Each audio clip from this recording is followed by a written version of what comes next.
Hi, I'm Bob Roblin, an entrepreneur in residence at Auburn University's New Venture Accelerator. Today I'm here to talk about how startups can supercharge and differentiate their value proposition by delivering not just a good product, but a compelling and differentiated offering. Starting a new business with a great idea is a tremendous amount of work and fun, especially while building the product. Most entrepreneurs believe when the product or service is finished, it's ready to sell. Customers will buy it and their business is on a path to success. But even the greatest product and service can fail in the marketplace if you neglect to lower the fear of buying from a startup, make your product easy to consume, and rapidly prove its value. Let's look at the challenges. Despite long hours and months developing your product, it's essential to remember you are a new company, often in a new market segment. Very few, if any, potential customers will know about your business, its founders, and your team. If your product is revolutionary, potentially displacing conventional solutions, prospects will be suspicious of your claims and wonder what's involved with adopting it. Another way to say this is what's really under the covers and who is this company? If you don't anticipate this, you'll be faced with low adoption rates, and established companies in your space will weave frightening tales about buying a new product from a new company. Second, even when you find early adopters to try your product or service, these prospects will need help to decide if the product delivers the value you promise. If it's a business product, the buyer often needs to convince their colleagues, management, even friends and family that the risks are worth taking. With few, if any, published product reviews or customer testimonials, along with a limited selling infrastructure, your sales cycles grow longer and marketing budgets are exhausted before reaching your sales forecast. With all these obstacles, why would anyone buy from a startup? There are paths to reduce the prospect's anxiety if you acknowledge these obstacles and orient everyone in your business around delivering an offering, not a product or a service. Choosing to build an offering will accelerate your customers' time to value, enhance your business's value, and create differentiation that's difficult to copy. Let's look at how offerings augment product and service go-to-market strategies. Conventional go-to-market strategies focus on what are called the 4 Ps: product, place, promotion, and price. The product is what you are selling and has a set of features and functions that support your value promise. Place is who you sell to and where. For example, what existing products will yours be compared to in a sales setting? Promotion is how you find prospects, make them aware of your value you offer, and encourage them to buy. Price is straightforward. It's how much you will charge for the value you deliver. The 4 Ps remain essential to success, but entrepreneurs that wrap the 4 Ps inside an offering envelope usually gain value faster and set up higher barriers to competition. Offerings have 4 elements that magnify the value you deliver to customers and diminish the risk of buying from a new business or from any business. Offerings start with documenting your customer's journey and how they discover your offering to become vocal advocate, encouraging others to buy it. It's the core of a successful new business. Your responsibility is to be the customer's Sherpa as they climb a new peak to realize the value you offer. The journey map is accompanied by value packaging. What components are needed for the customer to realize value in as little time as possible? Your business may not make all the components, but simple additions like a cable or a process diagram can make buying from a startup less inhibiting with lower risk. By assembling all these elements needed to realize value, you become indispensable and highly differentiated. Buyer user education teaches the customer about your offering from purchase through value realization. Use cases that prospects can relate with lowers buyer anxiety. Incentivize your earliest customers to share their use cases.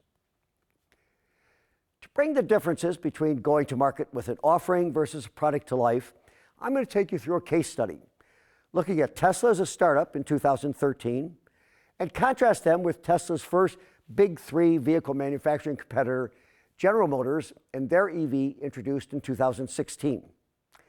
This is more than just a case study of well-known facts. I bought and owned both these vehicles as they entered the market and drove each for several years. The 2013 Model S was the second year the Model S was in the market. Even though I'm an early adopter, I was nervous about buying an EV from a new company. It was a sexy car with reasonable range of 216 miles. A single rear axle electric motor took you from 0 to 60 faster than any production car built. What made me anxious about buying a new car from a new company? Plenty, including not being able to see and test drive the car before making a purchase. Tesla mapped the customer journey I was about to embark on from awareness to delivery. I couldn't see or test drive this car unless I knew someone that already owned the 2012 Model S or saw one in a parking lot. Tesla was in the first stages of putting together brick and mortar service centers where ultimately prospects could see the vehicle. To address this lack of brick and mortar showrooms, you went online to a configurator where you saw all the different options and configured and viewed your very own Model S. You could experiment with different colors for the interior and exterior, even turn it around in 3D. You fully understood what this car was going to look like. Tesla's pricing was greatly simplified from conventional car purchases. There was no negotiation or seeing if the salesperson could convince their sales manager to take your offer. You knew what you were getting and what you were paying up front. By the time I picked mine up, there were Tesla showrooms in major cities across the country, usually co-located with their company-owned service centers. Here they delivered your vehicle and educated you on its use. Between the website and service center delivery, it was the best example of buyer user education I'd seen, not just as a consumer, but in my entire technology marketing career. What about value packaging? First, 24/7 roadside assistance for the vehicle's life was included. If something went wrong on the road or parked, it was taken care of by Tesla itself, not a third-party service provider. Service requests could be made online, on an app, or by voice call. You also received free over-the-air software updates.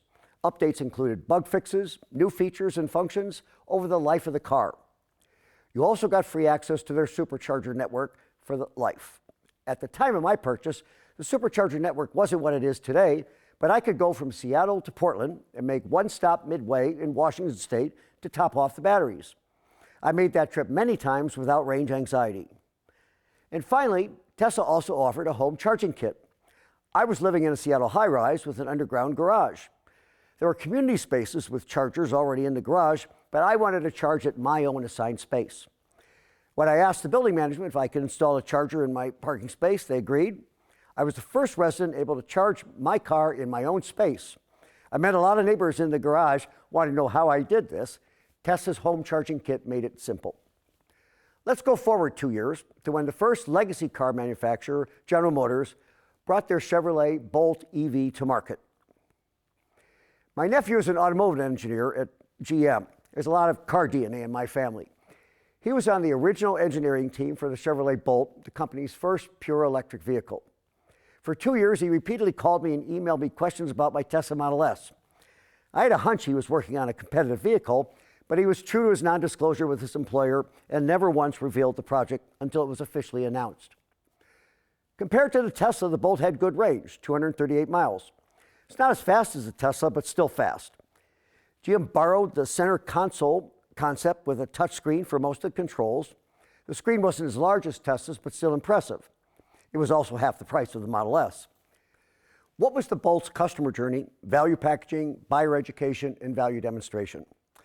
The Bolt was sold at independently owned and operated Chevrolet dealers across the country. These dealers are separate business entities that deliver and service GM cars and do so under one or more of GM's sub-brands. There was no online configurator, so I went to Jessup Chevrolet in Palm Springs, California, where I was living at the time. Entering the dealer's showroom, I was greeted by a salesperson who, after learning I was there about a Bolt, handed me off to the designated Bolt salesperson. There was no Bolt on display, but I already knew my inside-outside color configuration and just wanted to ask some questions about the vehicle options, ordering, and service. Unfortunately, the salesperson was unable to answer any of these questions. While still in the showroom, I called my nephew, put him on a speakerphone to help with the pre-sale questions. That lack of knowledge and the fact this dealer did not have a single charging station for customers told me I was in for a vastly different customer journey. GM dealers, all independently owned and ran, received no advanced training on the Bolt, had no service infrastructure for the car, no relationship with a public charging network like EVgo or ChargePoint, and supplied no roadside assistance.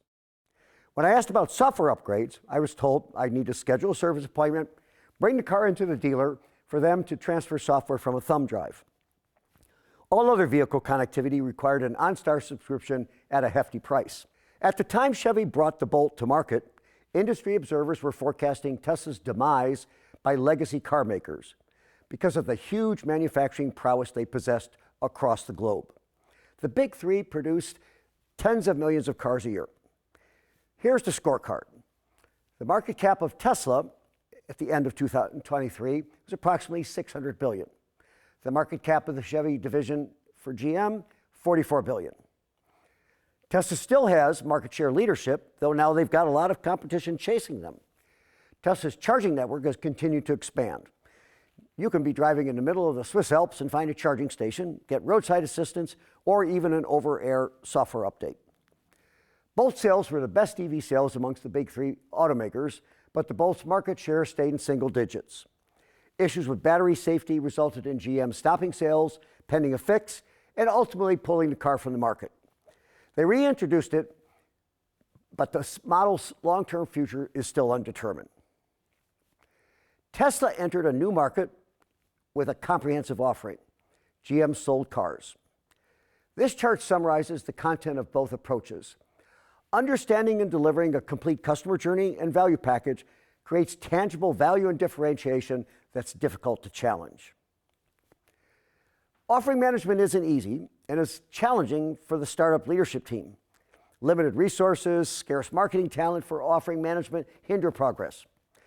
Published market data can also be difficult to find, but creating proprietary knowledge about your customers, their behaviors, and your competitors is an effective way to gain advantage. Engage your prospective customer base.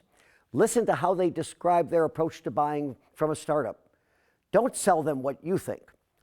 Finally, what you learn from your prospects may challenge the deep and long-held beliefs of people in your startup. Create a culture that embraces alternative views, especially when they come from those you want to sell to. Offering management success requires a commitment from every organization and employee in a startup. Everyone in the company owns the outcome. Nobody gets to hide behind an organization chart. The company needs to be able to ingest and digest reality. There's sometimes a little heartburn acknowledging painful feedback.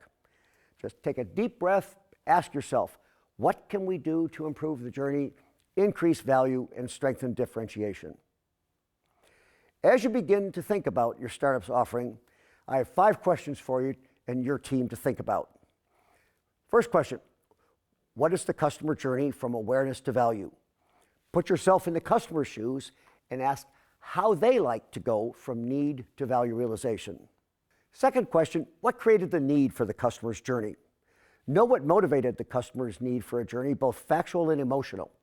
Behaviors take an equal role to economics.